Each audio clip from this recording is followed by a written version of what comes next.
There is one road in southern Iran that the United States military spent an entire night trying to cut, not because of what runs on top of it, but because of what runs underneath the surface of everything Iran has built around it. Fuel, ammunition, mobile missile systems, and reinforcements, all moving along a single narrow corridor connecting Iran's most important naval port to the rest of the country. And on the night of July 16th into July 17th, 2026, the U.S. military went after that corridor directly, bridge by bridge. And tonight, I want to walk you through exactly what that operation actually looked like, why this specific supply line mattered so much. More than any single target, Iran had lost up to that point, and what analysts think it might actually be setting up next. Because this is a story built entirely around named bridges, named casualties, and named strategic assessments, not vague impressions. And before we go any further, here's exactly who is confirming everything you are about to hear. This account is built from reporting by Just the News. The Wall Street Journal is cited by the Critical Threats Project at the American Enterprise Institute, Town Hall, Outlook India, the Defense News, OSINT 613, and Israel's Ynet News. And wherever a specific casualty figure comes from Iranian state media, whether that's IRIB or Tasnim, I'm going to say so directly, because a government's own account of casualties inside its own country is a real, usable source, but it is a different kind of source than independent outside verification. So let's start with the geography, because you cannot understand why this specific supply line mattered so much without understanding exactly what sits at the end of it. Bandar Abbas is Iran's largest commercial port, and according to Ynet News' own detailed reporting, it is also home to the Islamic Revolutionary Guard Corps Navy's 1st Naval District, along with numerous other naval facilities that are absolutely central to Iran's ability to project power through the Strait of Hormuz and across the wider Persian Gulf. Its naval installations directly support the missile, boats, drones, submarines, and coastal defense systems that Iran has used throughout this war to threaten or control commercial shipping passing through the strait. And according to the Defense News' own reporting, the city's road and rail network specifically serves as the critical route for transporting fuel, military equipment, ammunition, and mobile missile systems toward Iran's entire southern coastline, meaning Bandar Abbas is not just one naval base among many, it is the logistical heart, connecting Iran's coastal military presence to the rest of the country's supply chain. And that is exactly why, according to reporting from Just the News, citing a senior U.S. official speaking to the Wall Street Journal, the United States military specifically targeted multiple bridges intended to cut off supply routes to this exact port city and naval base from which Iran had been attacking commercial ships throughout the war, and this operation did not come out of nowhere. According to the Critical Threats Project's own detailed reporting, the strikes followed Tehran's continued refusal to abandon its demand for control over passage through the Strait of Hormuz, along with its insistence on collecting transit fees from ships passing through,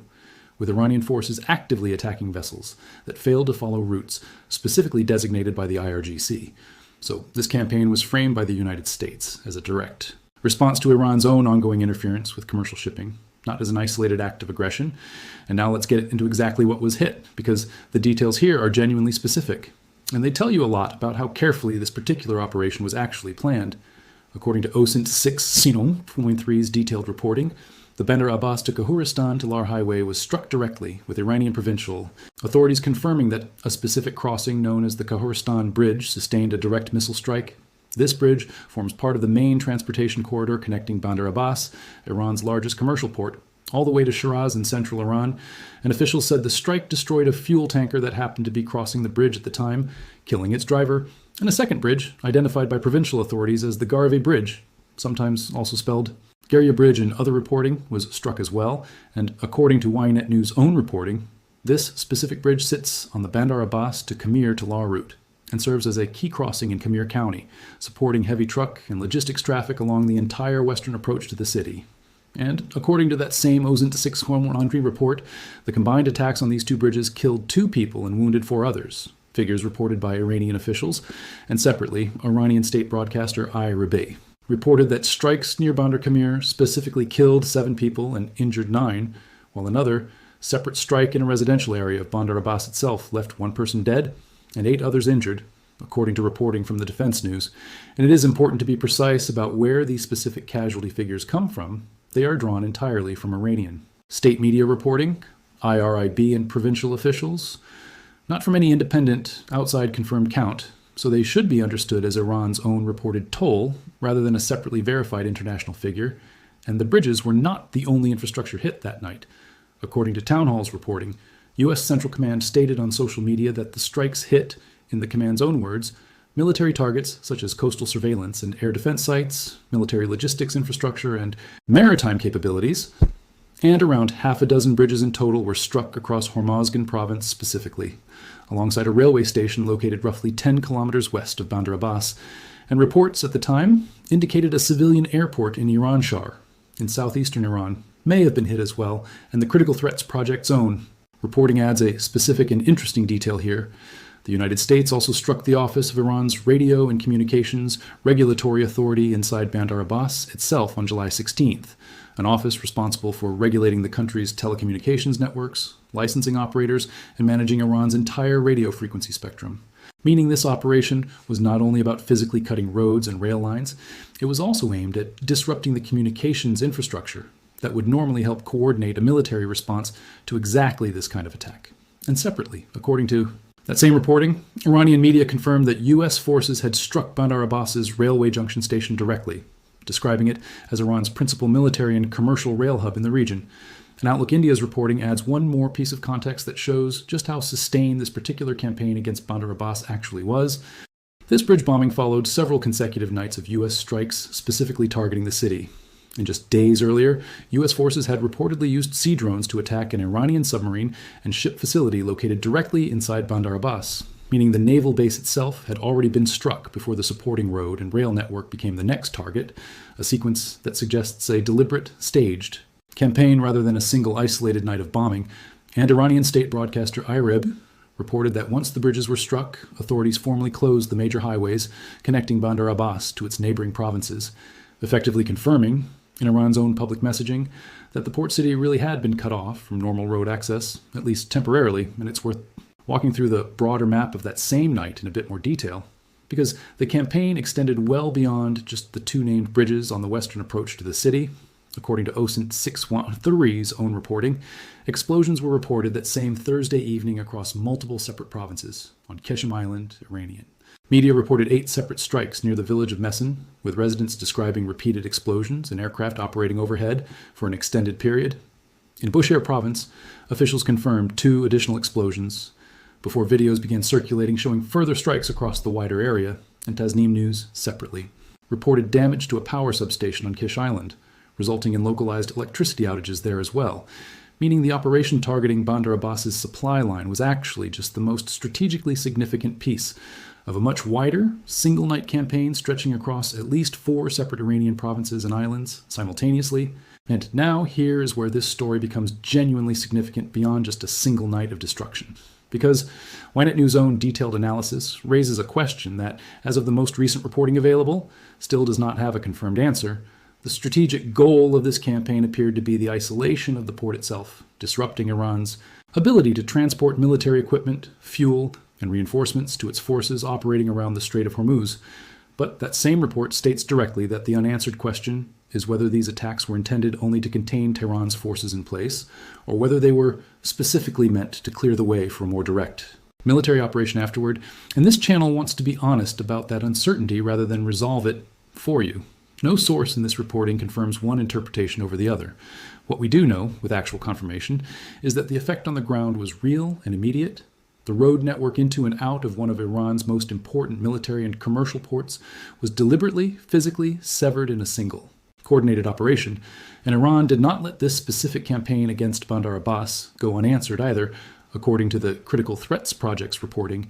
Iran struck critical infrastructure inside Kuwait on July 17th, in what analysts assessed was possibly a direct response to the American strikes on bridges inside Iran, and possibly also an attempt to deter the United States from expanding its campaign further into Iranian energy infrastructure specifically. And Kuwait's own electricity, water, and renewable energy ministry confirmed publicly that an attack, which it directly attributed to what it called Iranian aggression, had damaged several power generation facilities inside the country. And separately, according to Iranian state media cited in that same reporting, Iranian military commanders issued a direct public threat in response to the bridge campaign, saying they would destroy infrastructure across the wider Middle East if the United States continued attacking Iranian infrastructure, showing that this specific exchange, bridges in Iran met with power infrastructure in Kuwait, was already threatening to widen into a much broader regional infrastructure fight rather than staying contained to a single supply corridor, And it's also worth remembering that this specific wave of strikes did not happen in isolation from the broader naval pressure campaign already underway around Iran. According to Outlook India's reporting, U.S. Central Command described this period specifically as its sixth consecutive day of strikes aimed at degrading Iran's overall military capabilities, running in direct parallel with a renewed American naval blockade of Iranian ports intended to add sustained economic pressure on Tehran at the exact same time as this physical infrastructure campaign, meaning the bridges around Bandar Abbas were being cut at sea and on land simultaneously, ships being intercepted offshore, while the roads leading to the port were being severed on the ground. A combined pressure campaign rather than two separate, unrelated efforts. And there's a broader pattern in how this specific attack was framed by U.S. officials that's worth including, honestly. According to the Defense News' own reporting, this wave of strikes represented a genuine and deliberate shift in how the United States had been fighting this particular phase of the war, moving away from primarily targeting Iran's coastal air defense systems, missile positions, and maritime assets directly, and toward a broader focus on the actual transportation infrastructure that supports all of that military logistics in the first place. And military analysts quoted in that same report made a specific technical point worth repeating directly. Damage to bridges and transport routes doesn't destroy weapons or ships outright, but it can slow the movement of military supplies and create genuine logistical bottlenecks, meaning the strategic value of this specific operation was never really about the bridges themselves as objects. It was about what stops moving once those bridges are gone. Fuel convoys, ammunition trucks, and mobile missile systems that would otherwise be able to reach the coast freely. And this is exactly why the title of tonight's video describes this as the supply line Iran. Feared losing more than perhaps any other single target, because unlike a single missile battery or a single radar site, which can often be replaced, relocated, or rebuilt in isolation, a severed bridge on the only major highway connecting your most important naval base to the rest of your country creates a bottleneck that doesn't just affect the equipment already damaged, it affects everything Iran might have wanted to move through that exactim corridor for as long as the bridge stays down. And it's worth being honest about the scale of what actually happened here, too, because this channel does not want to overstate a single night's operation into something larger than the record actually supports. This was not a total, permanent severing of every route into Bandar Abbas. Iranian officials themselves described specific bridges being struck, the Kahurestan bridge, the Gariveh bridge, and specific highways being closed as a result, the Bandar Abbas, Kamir, and Lar highway specifically, along with additional road closures around Kahurestan and nearby routes, which tells you this was a targeted, precision campaign against a specific set of choke points rather than a blanket destruction of every possible route in and out of the region. And Iran, based on the broader pattern this channel has documented in earlier videos covering the same war,